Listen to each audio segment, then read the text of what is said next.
कक्षा 10वीं विषय गणित प्रश्नावली 13.4 अध्याय 13 पृष्ठीय क्षेत्रफल और आयतन।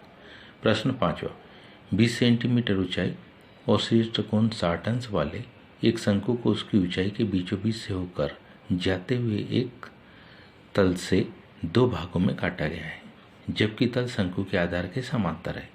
यदि इस प्राप्त शंकु के छिन्नक का व्यास 1/16 सेंटीमीटर वाले एक तार के रूप में बदल दिया जाता है तो तार की लंबाई ज्ञात कीजिए। इस आकृति को ध्यान से देखें तो ये ए बी डी एक हमारे पास शंकु है तथा क्या बी डी ई जी शंकु का एक छिन्नक है।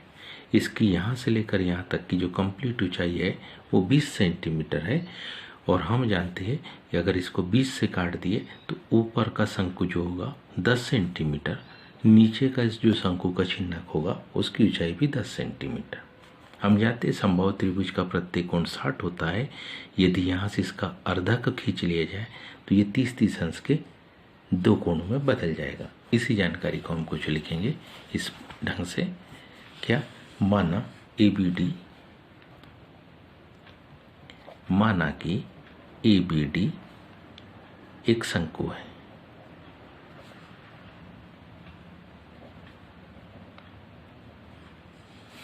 तथा BDEG, क्या BDEG शंकु का छिन्नक।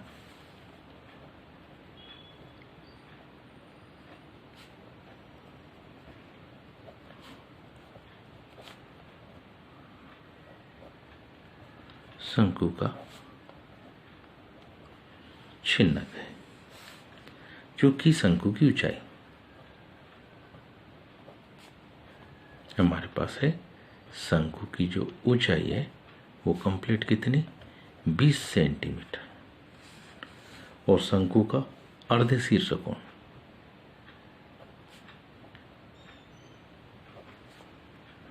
शंकु का अर्ध शीर्ष कोण, तो ये हमारे पास है 30 अंश है। इसलिए समकोण त्रिभुज ACD में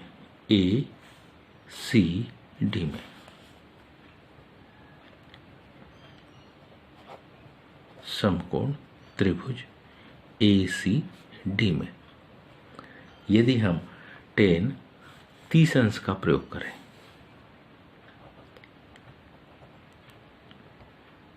क्योंकि यहां शीर्ष पर है तो लंब भुजा होगी यह त्रिज्या, ये त्रिज्या R1 है तो ये त्रिज्या भी R1 होगी। तो tan 30 अंश बराबरी से लंब बटे आधार भुजा होगी कंप्लीट AC की माप। tan 30 अंश हम जानते हैं tan 30 अंश होगा 1/3 बराबरी से R1/20 AC पूरी शंकु की ऊंचाई। त्रिज्या गुना जब होगा तो हमारे पास माप आ जाएगी क्या R1 बराबरी से 20/3 सेंटीमीटर।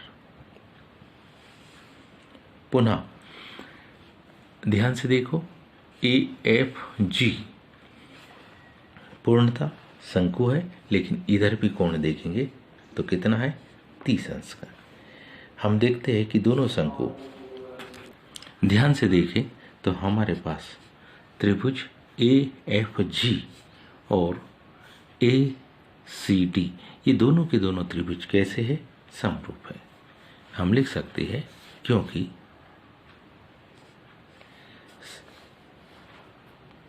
हम देखते हैं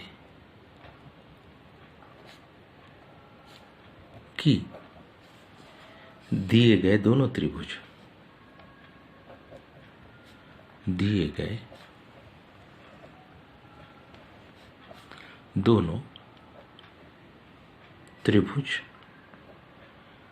AFG व त्रिभुज ACD समरूप है। जब ये दोनों के दोनों त्रिभुज कैसे समरूप है तो हम लिख सकते हैं क्या कि इसका R2 का R1 के साथ जो अनुपात होगा, R2 का R1 के साथ जो अनुपात होगा वो ही 10 का 20 के साथ अनुपात होगा। इसका मतलब क्या, R1 बराबरी से त्रिज्या जो R1 की है वो 2R2 मतलब R2 की त्रिज्या के दुगनी के बराबर है। और छिन्नक की ऊंचाई, और हमारे पास क्या है, छिन्नक की ऊंचाई। ये जो छिन्नक की ऊंचाई हमारे पास है वो 10 सेंटीमीटर है।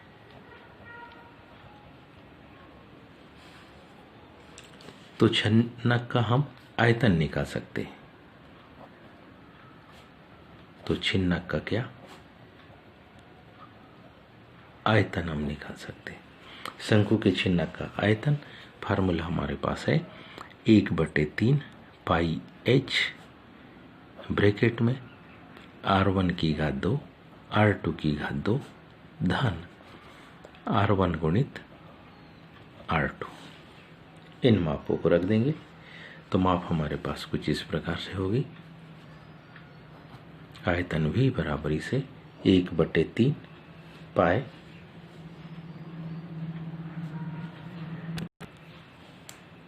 गुणित 10 क्या R1 की घात 2, तो R1 की घात 2 है 20 बटे कितना, करनी 3,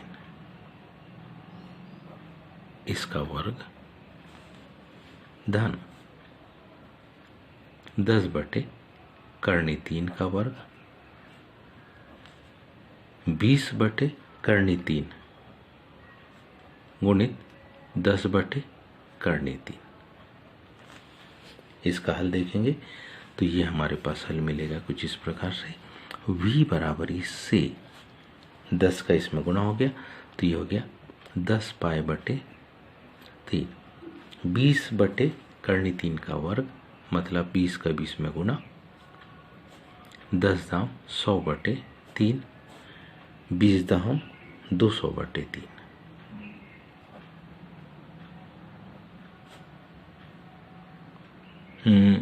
क्योंकि ये आयतन है इसलिए क्या होगा, घन सेंटीमीटर। और आयतन V बराबरी से हमारे पास आ जाएगा कितना, 10 पाई बटे 3, सारी मापों को जोड़ेंगे तो 700 बटे 3।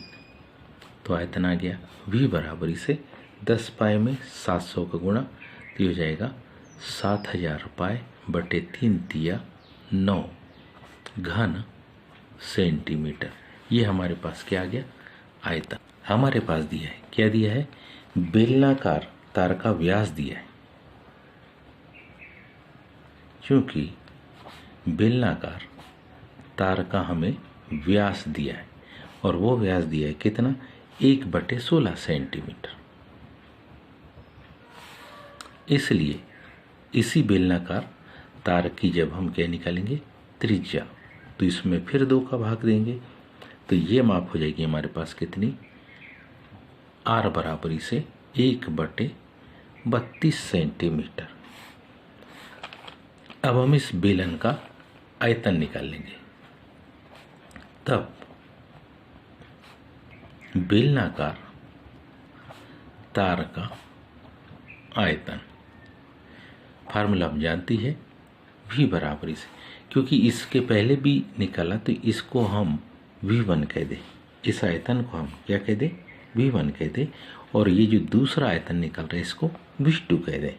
तो अब हमारे पास में सूत्र होगा पाई R² H, जहां हम जानते H क्या है, तार की लंबाई।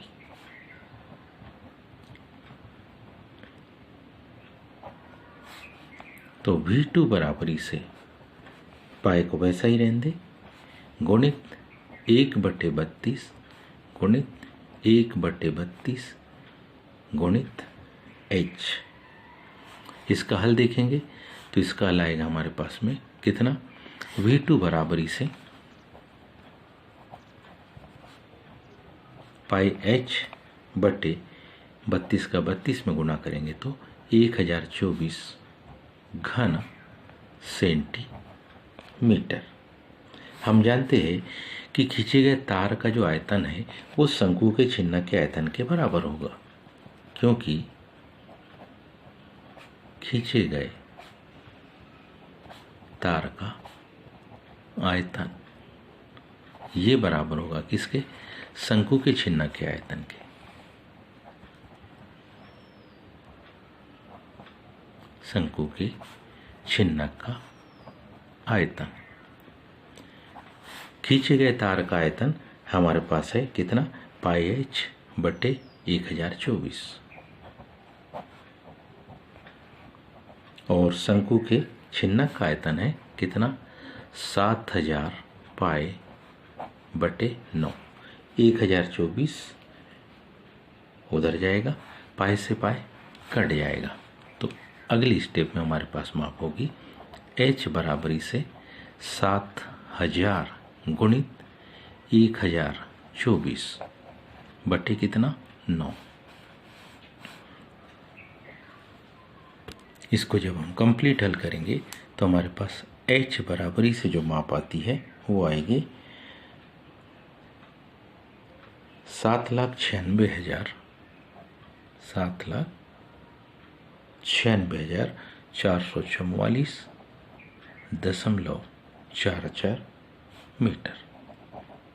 तो हम कह सकते हैं अतः तार की जो लंबाई हमको मिलेगी, अतः तार की लंबाई बराबरी से कितनी? 7,96,444.44 मीटर होगी। उम्मीद है आपको समझ में आया होगा। आज के लिए इतना ही। शेष कल। धन्यवाद।